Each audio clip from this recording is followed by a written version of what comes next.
그래서 충치 세균, 우리가 일반인들 굉장히 잘 알고 있는 스트랩토코커스 뮤탄스라는 S 뮤탄스라고 하는, 오늘 또 TMI로 얘기를 드려야 될 것 같아요. 충치 치료가 한 9,000년 전에 최초의 충치 치료가 진행됐다고 우리는 알려져 있어요. 그게 어떻게 알았냐면 파키스탄에서 어떤 두개골을 발견했는데 그 두개골에 치아가 달려 있었고 그 치아에 충전이 돼 있는 거예요. 그래서 9,000년 전 파키스탄에서 치과 치료가 일어났다. 그 얘기는 9,000년 전에도 치과 치료가 필요한 충치가 있었다는 얘기고, 충치는 우리 현대에 많이 생긴 건 맞아요. 하지만 되게 옛날부터 충치 있었어요. 왜 그러냐면 우리가 충치가 생기는 거의 원인을 좀 정제된 당, 뭐 그런 식품 이렇게 생각을 하는데, 예전에도 과일을 먹었단 말이죠. 그리고 과일에 과육, 씨앗 그런 게 치아에 들어가면서 거기 때부터 충치가 생겼을 거예요. 그러면 이제 좀 다른 이야기긴 한데, 동물은 치과 관련된 충치 질환이 있을까 하는 질문도 있을 수 있는데, 원래 동물은 충치가 잘 안 생겨요. 왜냐하면 동물들 보면 하루 종일 뭘 먹고 있죠. 대부분의 그들의 이제 먹기에는 정제된 당이 없어요. 그래서 충치가 잘 안 생기고, 또 하루 종일 뭔가를 씹고 있다 보니까 그런 섬유질에 의해서 치아가 마모도 되기도 하고 잘 씻겨나가기도 하고, 그래서 충치가 잘 안 생깁니다. 근데 인간이랑 같이 사는 동물들은 충치가 생길 수 있어요. 동물병원에 치과 치료가 있습니다. 그리고 또 하나는 우리가 아까 말씀드렸던 그런 과일들, 과육들 이런 걸 먹고 있는 동물들은 가끔 충치가 생기기도 해요. 그래서 동물 중에서는 사람이랑 같이 사는 동물들이 충치가 제일 많고요. 그 다음에는 영장류들은 또 과일 같은 거 집어먹으면서 치아 사이에 뭐가 끼면서 앞니에 충치가 굉장히 많이 생겨요. 일반적으로는 사람만큼 많이 생긴다고 볼 수는 없죠. 그 사람들이 충치에 대한 고민들을 굉장히 오래전부터 했고, 그런 치료들을 하기 위해서 예전에는 치아에다 구멍을 뚫은 다음에 뭔가 밀랍 같은 걸 채워넣기도 하고 그러는데, 지금 생각해보면 그거 다 녹아서 없어지거든요. 하지만 당시에는 뭔가를 채워넣고 굳힐 수 있을 만한 그런 테크놀로지가 발전하지 않았기 때문에 그런 식의 시도를 했다고 보고요. 그게 이제 1900년도로 넘어와서는 치아에다가 구멍을 뚫고 채워넣고 굳히면서 이제 충치 치료를 하기 시작했고요. 그게 이제 더 시간이 흘러서 한 50년 전부터는 치아에다가 접착할 수 있는 기술들이 생겼어요. 그래서 더 이상 치아를 구멍을 뚫어서 거기에 채워넣고 형태를 가지고 빠져나오지 않게 하는 그런 식의 치료가 아니라, 그냥 치아에다가 표면 처리를 한 다음에 붙여서 떼울 수 있는 훨씬 더 보존적이고 덜 침습적인 치료가 발달하게 되었습니다. 그러면 이제 충치가 뭐냐라는 질문을 하게 되는데, 대부분의 치과 질환이 그렇듯이 충치는 이제 감염성 질환이에요. 우리가 감염이라고 하면 무슨 감기, 결핵, 에이즈 이런 식의 감염을 생각하는데, 충치도 세균의 감염에 의한 대사에 의해서 나타나는 그 다음 결과고 그 다음 질환이거든요. 그래서 충치는 충치 세균, 우리가 일반인들 굉장히 잘 알고 있는 스트랩토코커스 뮤탄스라는 S 뮤탄스라고 하는 그런 박테리아에 의해서 생기는 거고요. 보통 그 박테리아가 입안에서 산을 그 대사 산물로 내뿜게 되고, 그 산에 의해서 치아가 녹으면서 그 탈회가 된다고 하는데, 우리는 치아에 있는 칼슘과 인 성분이 떨어져 나오면서 치아가 파괴되는 걸 우리가 충치라고 하고요. 충치는 결국에 바이러스성 질환이다. 그리고 그 충치를 일으키는 세균의 먹이가 중요한데, 그 충치 세균은 입안에 붙어있는 플라그, 음식물 찌꺼기 이런 것들에 의해서 그 연료를 삼아서 산을 내뿜고 있거든요. 그러니까 우리가 충치를 예방하기 위해서는 그 세균들을 없애야 되는데, 우리가 칫솔로 그 세균을 죽일 수는 없단 말이죠. 우리가 하는 건 뭐냐, 결국에 근본적으로 따져보면 충치가 먹이로, 연료로 사용하고 있는 그 플라그, 음식물 찌꺼기 이런 것들을 칫솔이 됐던 시실이 됐던 그게 무엇이 됐건 간에 입안에서 깨끗하게 제거, 아니면 우리가 컨트롤할 수 있는 영역 수준으로 그 양을 줄인다. 이게 이제 충치 예방, 그리고 충치 관리, 구강위생 관리라고 볼 수 있겠습니다.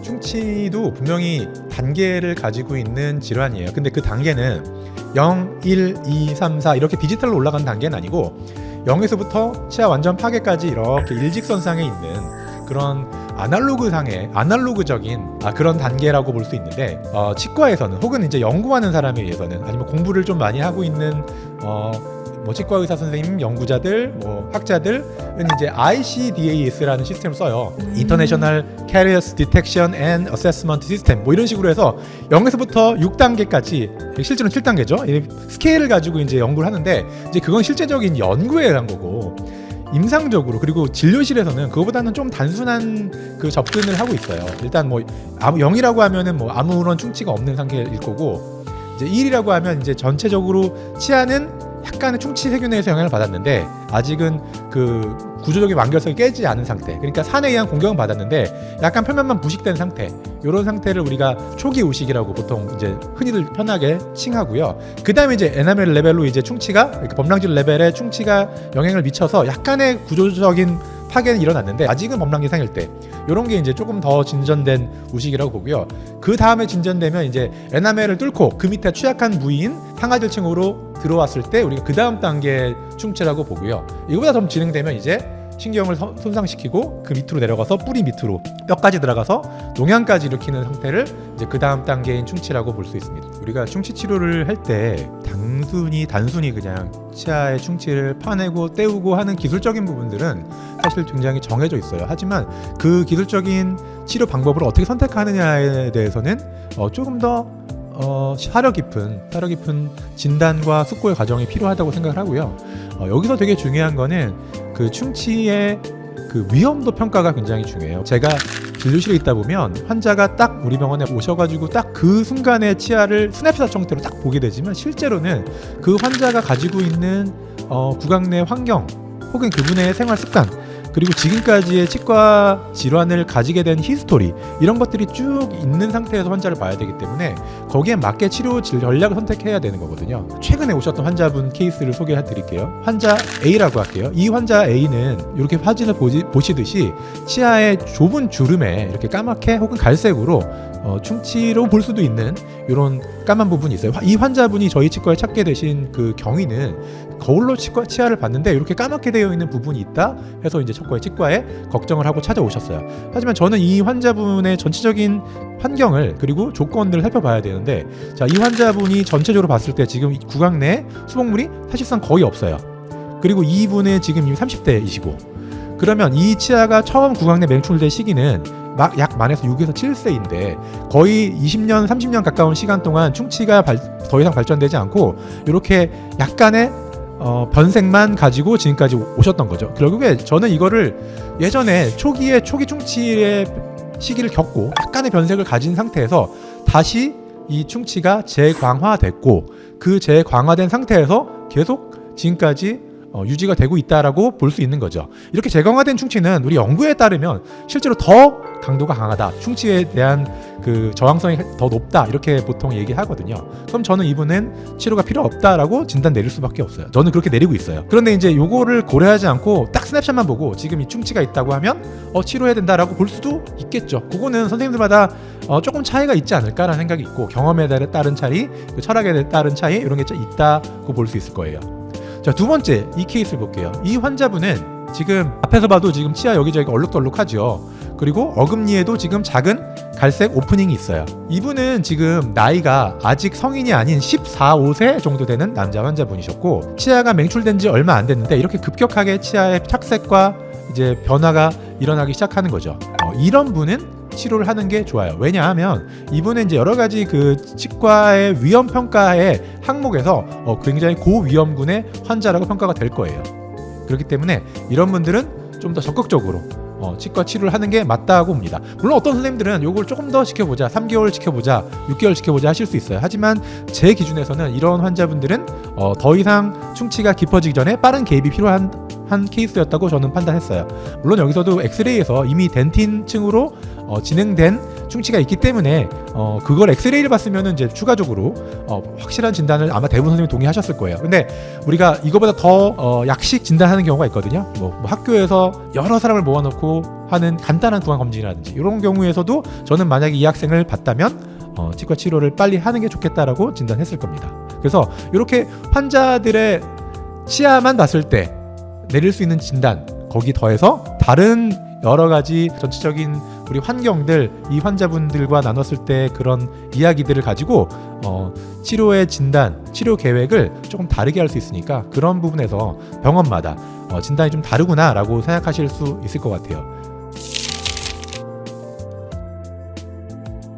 모든 충치 그 수복물이 마찬가지지만 이제 영원히 사용할 수 있는 것은 없어요. 지금 제가 환자분들께도 맨날 말씀드리는 비유인데, 지금 본인께서 타고난 구조물이 지금 어떤 이유에서 이제 깨지고 상하고 했죠. 그래서 이제부터 우리가 관리를 열심히 하고 하면은 당연히 이제부터는 좀 건강한 환경을 유지할 수 있을 거라고 생각을 해요. 하지만 마모 그리고 피로에 의한 파절 이런 것들은 어떤 재료든 간에 피하기는 힘들어요. 심지어 본인의 치아도 마모가 되고 나중에 닳아서 깨지기도 하는데, 우리가 새로 수복한 재료들이 그런 깨짐이나 마모에 완벽하게 자유롭다고는 말할 수 없을 것 같아요. 또 하나는 우리가 치아를 씌우게 되면 이제 그 씌운 것들을 잘 이제 현미경 레벨에서 살펴보자면 이제 크라운 보철물 그리고 치아로 넘어가는 경계 부분이 생길 수밖에 없거든요. 그 경계는 우리가 교육선 선생님과 치과의사 선생님의 협업으로 굉장히 잘 맞는 핏에 보철물 만들어서 붙인다고는 하지만, 그 세포나 세균의 레벨에서 보면 엄청나게 큰 갭이 있을 수 있거든요. 그래서 그 갭은 아무래도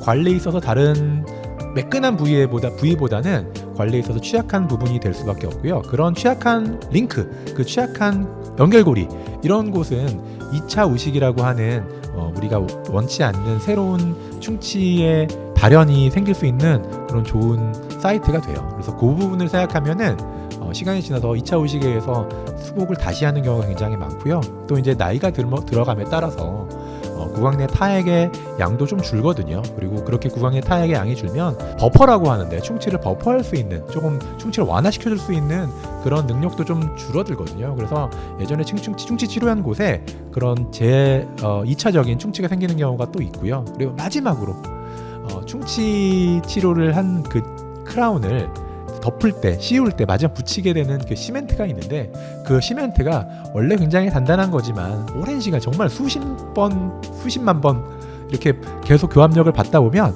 이게 조그맣게 정말 작은 단위로 가루처럼 용출되는 형태로 좀 녹거든요. 그러면 나중에 치아와 크라운과 그리고 그 사이에 그 시멘트로 채워져 있던 그 공간이 언젠가는 조그만 갭이 생길 수밖에 없어요. 그래서 그것 때문에 우리 재치료를 한다고 보거든요.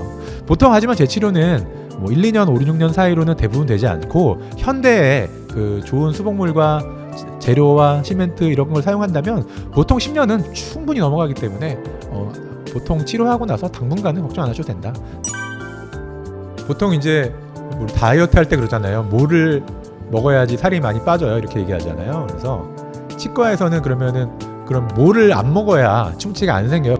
저는 그것보다는 얼마나 자주 먹느냐, 얼마나 군것질을 줄이느냐, 이게 더 중요하다고 보통 말씀드리거든요. 보통 충치가 생기는 거는 초콜릿을 2시간 단위로 계속 먹었을 때 생기는 거예요. 우리 입안에는 그 타액이 있기 때문에 타액이 거기서 두 가지 역할을 크게 한다고 볼 수 있는데, 음식물을 씻어내고, 두 번째는 음식물로 인해서 치아에 그러니까 세균에 의해서 산이 만들어지고, 그것 때문에 치아가 탈회되는 것을, 산과 칼슘을 이제 치아에 다시 재공급시켜 주거든요. 그렇게 해서 한번 식사를 했을 때 내려갔던 입안의 산성도를 다시 올려주고 하는 것들을 구강 내 타액이 하는데, 이게 일을 하고 이제 어느 정도 만들어 놨더니 다시 또 음식물을 먹어서 다시 산성도를 낮춰서 그때 충치가 생기는 거거든요. 그러니까 뭘 먹지 않아서 그런 건 아니고, 저도 초콜릿 좋아하고 저도 사탕 좋아하지만 먹었다 그러면은 하루 종일 입안에 물고 있지는 말자. 충치에서부터 해방되는 그런 식습관이다. 저는 그런 말씀을 꼭 드리고 싶습니다. 자, 오늘도 TMI 강의 끝.